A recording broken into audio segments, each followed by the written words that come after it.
দর্শক মানচিত্র নিয়মিত আয়োজন কথোপকথনে আজকে আমাদের সঙ্গে ক্যালকাটা ডায়ালগস থেকে মনোজ দাসের প্রীতি ও শুভেচ্ছা।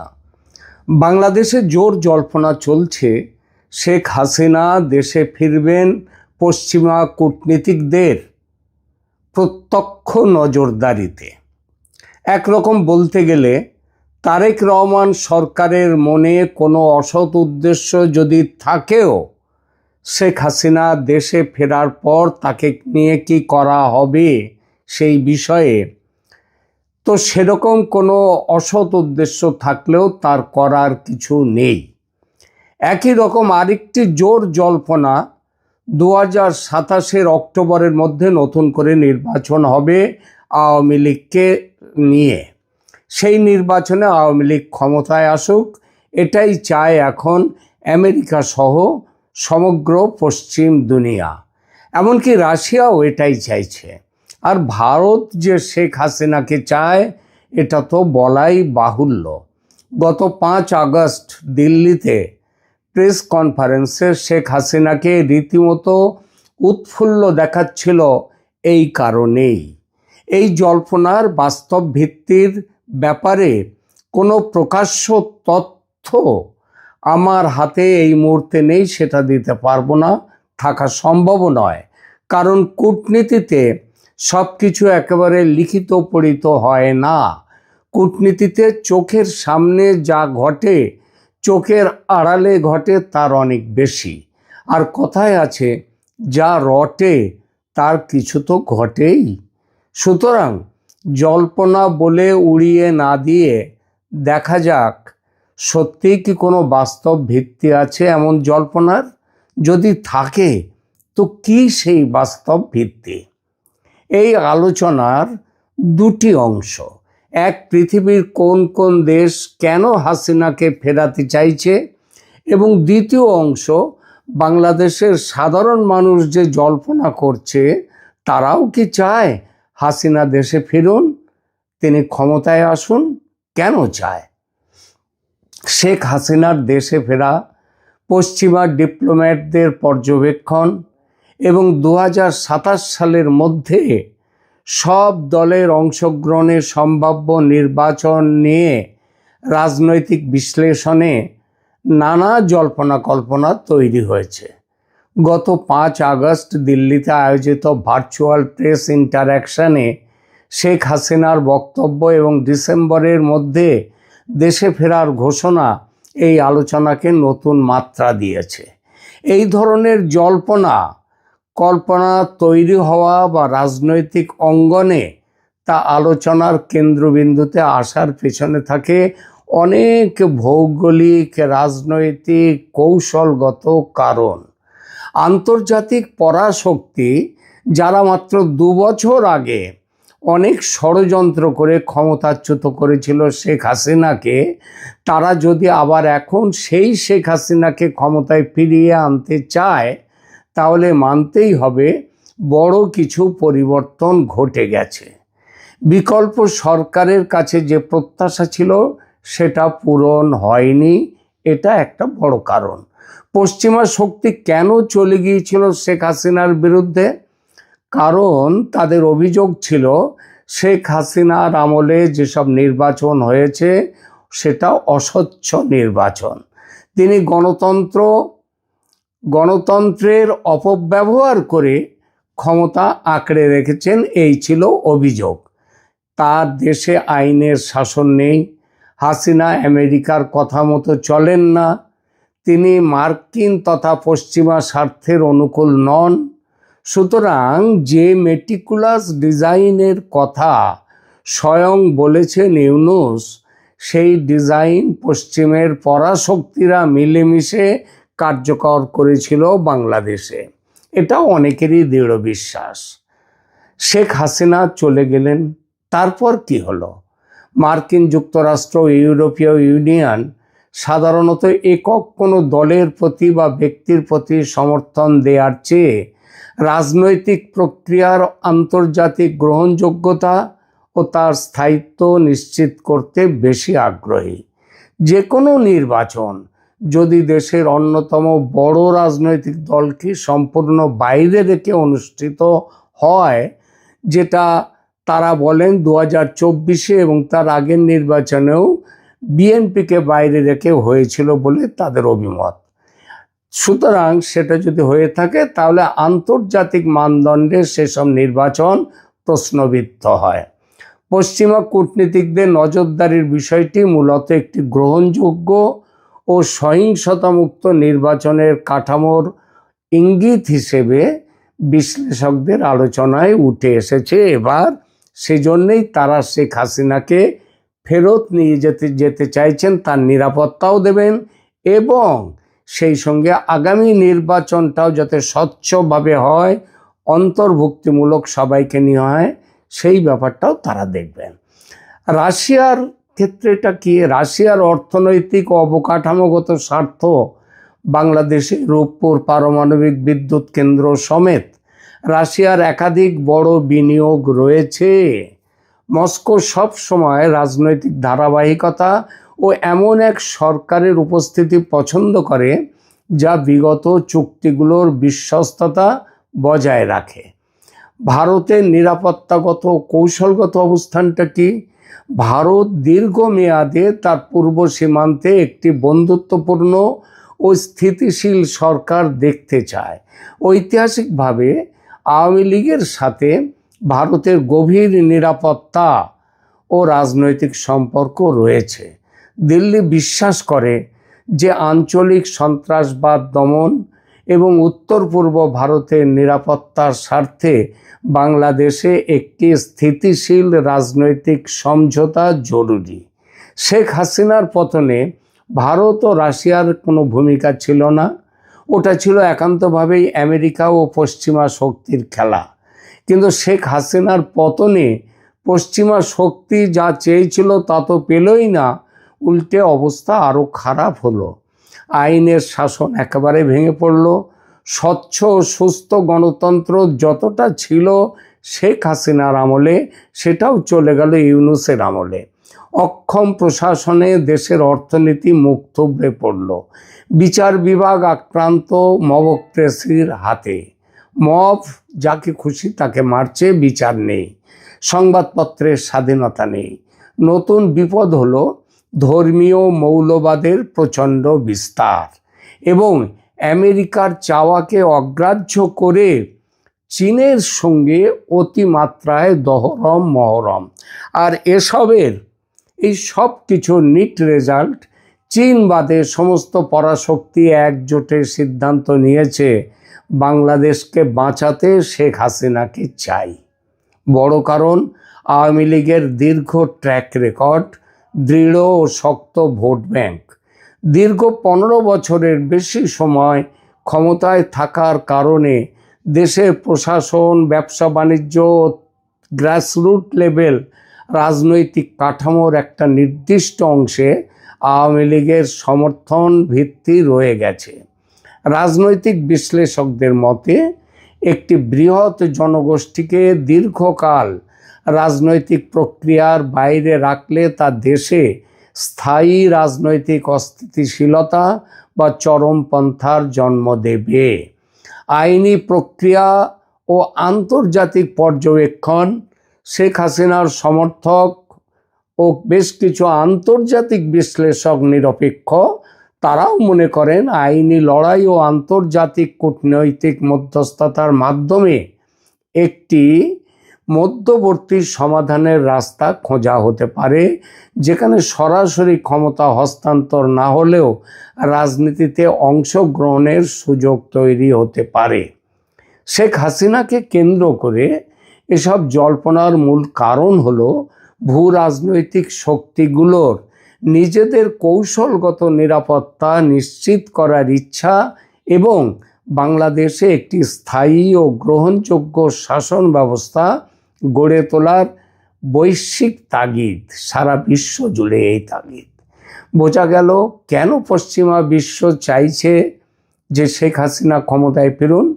আর ক্ষমতায় ফিরতে গেলে একটি নতুন নির্বাচনের দরকার, কারণ তারেকের মেয়াদ তো সেই 2031 সাল পর্যন্ত। ততদিন অপেক্ষা করতে হলে দেশের সর্বনাশ হয়ে যাবে। তাই তারা শেখ হাসিনার দেশে ফেরা যাতে নিরাপদ হয় এবং তার ক্ষমতা গ্রহণ যাতে দ্রুত হয় সেই ব্যবস্থাপনা করতেই পারে। এবার আসি আমাদের আলোচনার দ্বিতীয় পর্বে। বাংলাদেশের মানুষ এই বিষয়টা কোন চোখে দেখছে? দেখুন, পরাশক্তিদের বিশ্লেষণের সঙ্গে কি তারা সহমত বাংলাদেশের মানুষ? চলুন দেখা যাক সেই প্রশ্নটি। 2024 সালের জুলাই আগস্টের রাজপথের সেই রক্তঝরা দিনগুলোর কথা একবার ভেবে দেখুন। যে তরুণ সমাজ, যে আপামর জনগণ নিজেদের বুকের রক্ত ঢেলে দিয়ে একটি শক্তপোক্ত সরকারের পতন ঘটিয়েছিল, মাত্র 2 বছরের ব্যবধানে সেই আন্দোলনের স্মৃতি আজ মানুষের মন থেকে ফিকে হয়ে গেছে। ইতিহাসের কি নির্মম পরিহাস দেখুন। আজ সাধারণ মানুষের মুখে মুখে একটি বাক্যই ঘুরে ফিরে আসছে, এর চেয়ে মানে ইউনূসের শাসনের চেয়ে, তারেক রহমানের শাসনের চেয়ে শেখ হাসিনার আমলই ভালো ছিল। কেন মাত্র 2 বছরের মাথায় একটি গণ অভ্যুত্থানের রক্তস্নাত অর্জন এভাবে ধূলিসাৎ হয়ে গেল? কিভাবে একটি দেশের কোটি কোটি মানুষ স্বৈরাচার মুক্ত হওয়ার আনন্দের পর আবার অতীতমুখী নস্টালজিয়া বা পুরনো দিনের প্রত্যাবর্তনের মধ্যে সান্ত্বনা খুঁজতে শুরু করলো? আজকে এই সত্যটি লুকোনোর কোনো উপায় নেই। আজ আমাদের অত্যন্ত সোজা সাপটা ভাষায় এই গণ হতাশার নেপথ্য কারণগুলো বিশ্লেষণ করতে হবে, এবং সেটা বিশ্লেষণ করলে আমরা জানতে পারবো, বুঝতে পারবো কেন পশ্চিমা শক্তির এবং অন্যান্য পরাশক্তিদের যে পরিকল্পনা বাংলাদেশকে নিয়ে, অর্থাৎ শেখ হাসিনাকে ফিরিয়ে এনে নতুন নির্বাচনের ব্যবস্থা করে আবার যাতে ক্ষমতা তার হাতে ফেরে, সেই ব্যবস্থা কেন দেশের মানুষ সমর্থন করছে সেইটা বলা। দেশের মানুষের প্রধান হতাশা হচ্ছে যে শেখ হাসিনার বিরুদ্ধে লড়াই করলো তারা, বলা হলো ফ্যাসিবাদের বিরুদ্ধে লড়াই, কিন্তু ফ্যাসিবাদের বিরুদ্ধে সেই লড়াই গিয়ে আত্মসমর্পণ করলো মৌলবাদের কাছে। এই স্বপ্নভঙ্গের প্রথম এবং প্রধান কারণ হলো আদর্শের চরম বিশ্বাসঘাতকতা। জুলাইয়ের আন্দোলন জন্ম নিয়েছিল ফ্যাসিবাদের বিরুদ্ধে একটি বৈষম্যহীন, গণতান্ত্রিক এবং অন্তর্ভুক্তিমূলক বাংলাদেশ করার অঙ্গীকার নিয়ে, কিন্তু ক্ষমতা বা নির্বাচনের অঙ্ক মেলাতে গিয়ে আন্দোলনের নেতৃত্ব পরবর্তী রাজনৈতিক শক্তিগুলো তারা হাত মেলালো ধর্মীয় মৌলবাদী গোষ্ঠীগুলোর সাথে। যে তরুণরা একটি মুক্ত চিন্তার বাংলাদেশ চেয়েছিল, তারা দেখলো ফ্যাসিবাদের জায়গা দখল করে নিচ্ছে ধর্মীয় উগ্রবাদ ও মৌলবাদ। জামাতে ইসলামী সহ চরমপন্থী গোষ্ঠীগুলোর সাথে প্রকাশ্য ও অপ্রকাশ্য নির্বাচনী জোটে জড়িয়ে আন্দোলনকারীরা প্রমাণ করলো তাদের কাছে ফ্যাসিবাদ বিরোধিতা কোনো নৈতিক অবস্থান ছিল না, তা ছিল কেবলই ক্ষমতা দখলের সিঁড়ি। তারা স্বাধীনতার কথা বলে স্বাধীনতা বিরোধী শক্তির কাছেই নিজেদেরকে সমর্পণ করলো। সাধারণ মানুষ দেখলো এক অত্যাচারী শাসকের বিদায়ের পর সমাজের রন্ধ্রে রন্ধ্রে মৌলবাদের বিস্তার ঘটছে, ব্যক্তি স্বাধীনতা খর্ব হচ্ছে এবং নতুন করে ভয় ও ভীতি ছড়িয়ে দেওয়া হচ্ছে। ফ্যাসিবাদের বিপরীতে মৌলবাদকে গ্রহণ করাটা জনগণ মেনে নেয়নি, মেনে নেওয়া যায় না, কারণ এটা আরও বড় পাপ। দ্বিতীয়ত, নেতৃত্বের পচন, দুর্নীতি এবং অন্তর্বর্তী সরকারের ব্যর্থতা। এইসব কারণ, এর পরের কারণটি আরও করুন। বৈষম্য বিরোধী আন্দোলনের যেসব তরুণ নেতাদের একসময় সাধারণ মানুষ মাথার উপর তুলে রেখেছিল, রাতারাতি তাদের বিরুদ্ধে চরম দুর্নীতির অভিযোগ উঠতে শুরু করলো। রাজপথের লড়াকু নেতাদের রাতারাতি বিলাসী জীবনযাপন, ক্ষমতার অপব্যবহার, চাঁদাবাজি, বিভিন্ন আর্থিক কেলেঙ্কারিতে জড়িয়ে পড়ার খবর যখন প্রকাশ্যে এলো, তখন জনগণের মোহভঙ্গ হতে সময় লাগলো না। আন্দোলনের ঐক্য ভেঙে খান খান হয়ে গেল। মূলধারার নেতারা একে একে দল ছেড়ে চলে গেলেন। অভ্যন্তরীণ কোন্দল আর ক্ষমতার ভাগাভাগি নিয়ে কাদা ছোড়াছুড়ি হয়ে উঠল প্রতিদিনের ঘটনা। আর এর ওপর ভিত্তিপ্রস্তর স্থাপন করেছিল তৎকালীন মোহাম্মদ ইউনূসের অন্তর্বর্তী সরকার। তারা দেশে আইন শৃঙ্খলা প্রতিষ্ঠা করতে সম্পূর্ণ ব্যর্থ, অর্থনীতি সচল রাখতে পারেনি, বিচার ব্যবস্থাকে নিরপেক্ষ রাখতে পারেনি। রাষ্ট্র পরিচালনায় অন্তর্বর্তী সরকারের এই চরম অদক্ষতা এবং রাজনৈতিক অদূরদর্শিতা আজকের এই অরাজক পরিস্থিতির জন্ম দিয়েছে। আমেরিকা তবু চেষ্টা করেছিল ইউনূসকে হটিয়ে নতুন নেতা নিয়ে এসে পরিস্থিতি সামাল দিতে। এলেন তারেক রহমান। অন্তর্বর্তী সরকারের পর তারেক রহমানের নেতৃত্বাধীন সরকার ক্ষমতায় এসেও জনগণের এই মৌলিক আস্থা ফিরিয়ে আনতে পারল না, বরং সংকট আরও ঘনীভূত হলো। মৌলবাদ দমনে এই তারেক সরকারের অক্ষমতা, অনিচ্ছা নতুন করে বলার কিছু নেই। সংসদে বিরোধী দল হিসেবে শক্তিশালী আসনে বসে থাকা জামায়াতে ইসলামী এবং রাজপথের মৌলবাদী শক্তিকে নিয়ন্ত্রণ করার ক্ষমতা বা ইচ্ছা কোনোটাই বর্তমান তারেক সরকারের নেই। ভোট ব্যাংক হারানোর ভয়ে কিংবা রাজপথের বিশৃঙ্খলার ভয়ে সরকার মৌলবাদীদের সামনে নতজানু নীতি গ্রহণ করেছে। কৌশলগত ভুল চীন নীতি, অর্থনৈতিক সংকট সামাল দিতে সরকার বেজিংয়ের দিকে অতিরিক্ত ঝুঁকে পড়ল। বাংলাদেশ ফার্স্ট পররাষ্ট্র নীতির নামে চীনের সাথে যে মাত্রাতিরিক্ত মাখামাখি শুরু করেছে তারেক সরকার, তা দেশের আঞ্চলিক ও ভূ রাজনৈতিক ভারসাম্যকে পুরোপুরি ধ্বংসের মুখে ঠেলে দিয়েছে। আর এর পরিণতি কি হচ্ছে? দেশে ধর্মীয় উগ্রবাদের উত্থান এবং ভূ রাজনৈতিকভাবে চীনের প্রতি একক নির্ভরতা, এই দুইয়ের সমন্বয়ে বাংলাদেশ আজ আন্তর্জাতিক অঙ্গনে মারাত্মক এক অনিশ্চয়তার মুখে পড়েছে। আর এখানেই ভারত, পশ্চিমা বিশ্ব, রাশিয়ার হিসাব নিকাশ এসে মিলে যাচ্ছে এক জায়গায়। যখন একটি দেশে অভ্যন্তরীণ অস্থিতিশীলতা বাড়ে, উগ্রবাদ মাথাচাড়া দিয়ে ওঠে, পররাষ্ট্রনীতি দিশা হারায়, তখন আন্তর্জাতিক পরাশক্তিগুলো নিজেদের নিরাপত্তার সাথে পরস্পর একসাথে হাত বাড়ায়, হাত ধরে। ভারত তার সীমান্তে কোনো ধর্মীয় উগ্রবাদী বা চীনা প্রভাবে পরিচালিত সরকার দেখতে চায় না। দিল্লির কাছে আঞ্চলিক স্থিতিশীলতা ও নিরাপত্তার জন্য পুরনো পরীক্ষিত মিত্র আওয়ামী লীগ অগ্রাধিকার পাবে। আমেরিকা ও ইউরোপীয় ইউনিয়ন বাংলাদেশে অবাধ নির্বাচন ও মানবাধিকারের কথা বললেও তারা উগ্র মৌলবাদের উত্থান বা চীনের আধিপত্য কোনোভাবেই বরদাস্ত করে না।